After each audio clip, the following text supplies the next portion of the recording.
Hey everyone, welcome back to our channel. Today I'm going to show you how to tell if someone is already in another call on Facebook Messenger.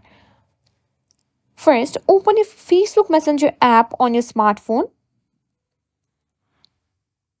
Now tap on the Messenger icon to open the app. Once you're in, you'll see a list of your conversations. Find the person you want to call. Tap on the name to open the chat. Now look at the top right corner of the screen where you can see the call buttons. If the person is currently on another call, you won't be able to start a new call with them. When you tap on the video or voice call button, if the person is on another call, you'll see a message that says something like, "The person you're trying to reach is on another call." Here's what it looks like.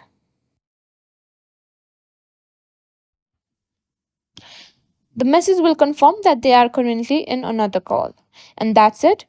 It's that simple to know if someone is already on another call on Facebook Messenger.